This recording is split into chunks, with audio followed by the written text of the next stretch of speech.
السلام علیکم معزز ناظرین، پیارے دوستوں، بہنوں، بھائیوں اور بزرگوں، میں حافظ صفدر نواز ایڈوکیٹ آپ کو اپنے اسلامی چینل کے اندر خوش آمدید کہتا ہوں۔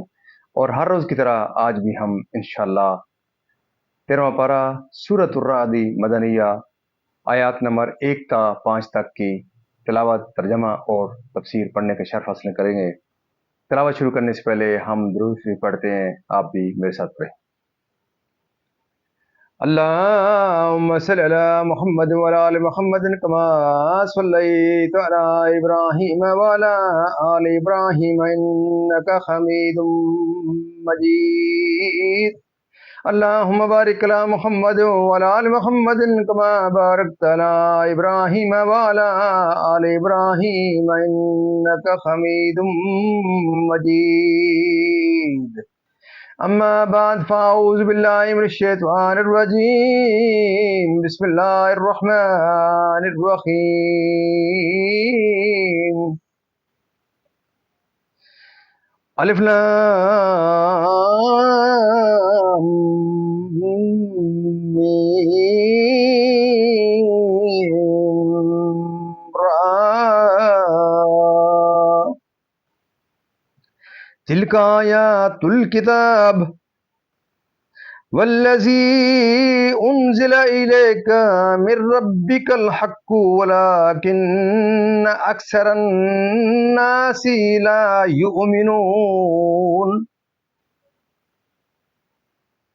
الله الذي رفع السماوات بغير عمد ترونها ثم استوى على العرش وسخر الشمس والقمر كل يجري لأجل مسمى يدبر الأمر يفصل الآيات لعلكم بلقاء ربكم توقنون.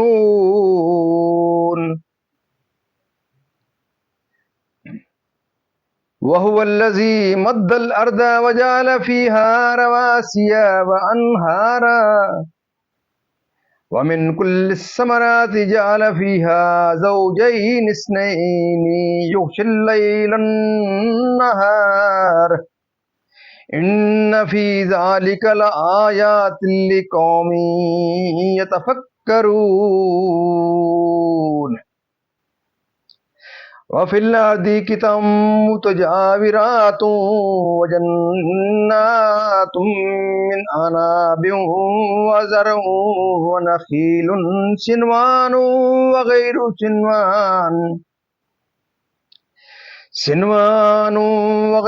سنوان يسقى بماء واحد ونفضل بعضها على بعض في الأكل إن في ذلك لآيات لقوم يعقلون.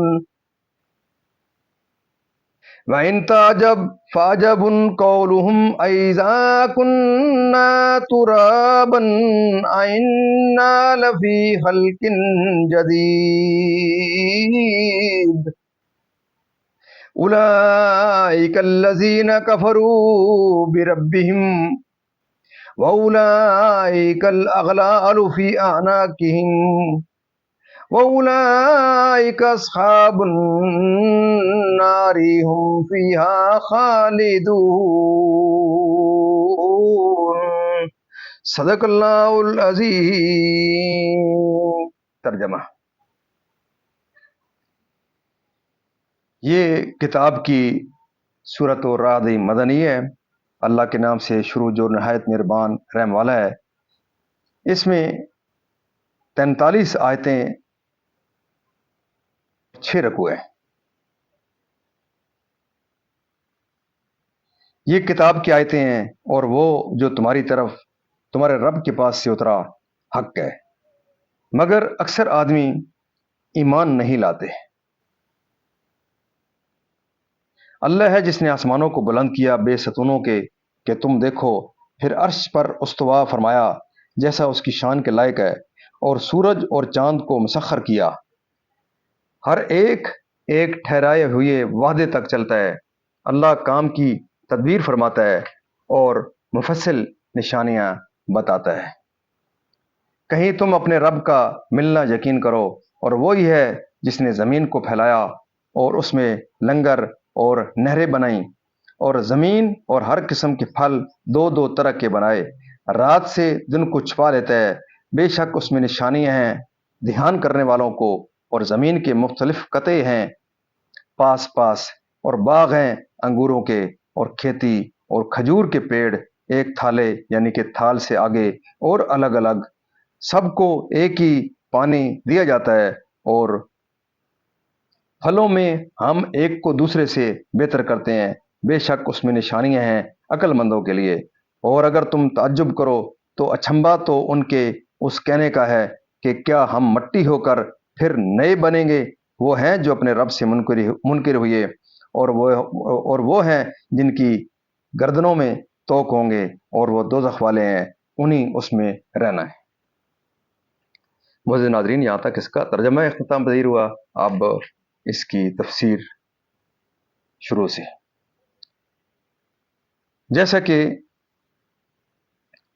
سورۃ الرعد مدنیہ ہے، سورۃ الرعد مکیہ ہے، اور ہر ایک روایت حضرت ابن عباس رضی اللہ تعالیٰ عنہما سے یہ ہے کہ دو آیتیں لا یزال الذین کفروا تصیبہم اور یقول الذین کفروا لست مرسلا کے سوا سب مکی ہیں، اور دوسرا قول یہ ہے کہ یہ صورت مدنی ہے، اس میں 6 رکوع 43 آیتیں اور 855 کلمے اور 3506 حروف ہیں، یعنی قرآن شریف کے اس میں کچھ شبہ نہیں۔ یعنی مشرکین مکہ جو یہ کہتے ہیں کہ یہ کلام محمد مصطفیٰ صلی اللہ علیہ وسلم کا ہے اور انہوں نے خود بنایا ہے، اس آیت میں ان کا رد فرمایا، اور اس کے بعد اللہ تعالیٰ نے اپنی ربوبیت کے دلائل اور اپنے عجائب قدرت بیان فرمائے جو اس کی وحدانیت پر دلالت کرتے ہیں۔ اس کے 2 معنی ہو سکتے ہیں، ایک یہ کہ آسمانوں کو بغیر ستونوں کے بلند کیا جیسا کہ تم ان کو دیکھتے ہو، یعنی حقیقت میں کوئی ستون ہی نہیں ہے، اور یہ معنی بھی ہو سکتے ہیں کہ تمہارے دیکھنے میں آنے والے ستونوں کے بغیر بلند کیا۔ اس تقدیر پر معنی یہ ہوں گے کہ ستون تو ہیں مگر تمہارے دیکھنے میں نہیں آتے، اور قول اول صحیح تر ہے۔ اسی پر جمہور ہیں، مسالے کے لیے وہ حسب حکم گردش میں ہیں۔ اسی پر جمہور ہیں، اپنے بندوں کے منافع اور اپنے بلاد کے مسالے کے لیے وہ حسب حکم گردش میں ہیں، یعنی فنائے دنیا کے وقت تک۔ حضرت ابن عباس رضی اللہ تعالیٰ عنہما نے فرمایا کہ اجل مسمہ سے ان کے درجات و منازل مراد ہیں، یعنی وہ اپنے منازل و درجات میں ایک غایت تک گردش کرتے ہیں جس سے تجاوز نہیں کر سکتے۔ شمس و قمر میں سے ہر ایک کے لیے سیر خاص جہت خاص کی طرف سرعت و بطوئی حرکت کی مقدار خاص سے مقرر فرمائی ہے۔ اپنے وحدانیت و کمال قدرت کی، اور جانو کہ جو انسان کو نیستی کے بعد ہست کرنے پر قادر ہے وہ اس کو موت کے بعد بھی زندہ کرنے پر قادر ہے۔ یعنی مضبوط پہاڑ، سیاہ و سفید، ترش و شیریں، صغیر و کبیر، بری و بستانی، گرم و سرد، تر و خشک وغیرہ، جو سمجھے کہ یہ تمام آثار صانع حکیم کے وجود پر دلالت کرتے ہیں، ایک دوسرے سے ملے ہوئے ہیں، ان میں سے کوئی قابل زراعت ہے، کوئی ناقابل زراعت، کوئی پتھریلا، کوئی ریتلا۔ حسن بصری رضی اللہ تعالیٰ عنہ نے فرمایا، اس میں بنی آدم کے قلوب کی ایک تمثیل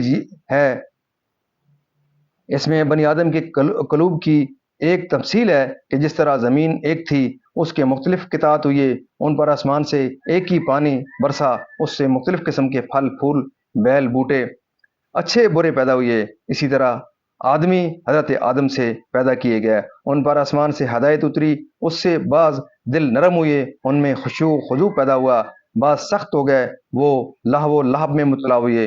تو جس طرح زمین کے قطعات اپنے پھول پھل میں مختلف ہیں، اسی طرح انسان قلوب اسی طرح انسانی قلوب اپنے آثار و انوار و اسرار میں مختلف ہیں۔ اے محمد مصطفیٰ صلی اللہ علیہ وسلم، کفار کی تکذیب کرنے سے باوجود یہ کہ آپ ان میں صادق و امین معروف تھے، اور انہوں نے کچھ نہ سمجھا کہ جس نے ابتداً بغیر مثال کے پیدا کر دیا، اس کو دوبارہ پیدا کرنا کیا مشکل ہے۔ مزید ناظرین، اللہ تعالیٰ کے فضل و کرم سے آج تک کی یہاں تلاوت، ترجمہ اور تفسیر اس کی اختتام پذیر ہوئی۔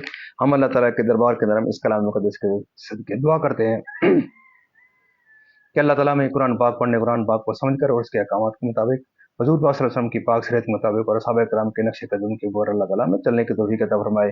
اللہ تعالیٰ میرے اور آپ کے تمام کے صغیرہ و کبیرہ گناہوں کو معاف فرمائے، تمام پریشانیاں دور فرمائے، تمام بیماریوں کو شفائے کاملہ اللہ تعالیٰ فرمائے، اور اللہ تعالیٰ تمام مرحومین کو جنت الفردوس میں اعلیٰ و بالا مقام عطا فرمائے۔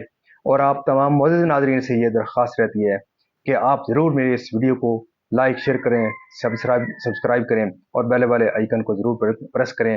خود بھی ویڈیو کو پورا دیکھیں تاکہ آپ کو قرآن پاک سننے کا، سمجھنے کا اور اس کو آگے پھیلانے کا آپ کو موقع ملے۔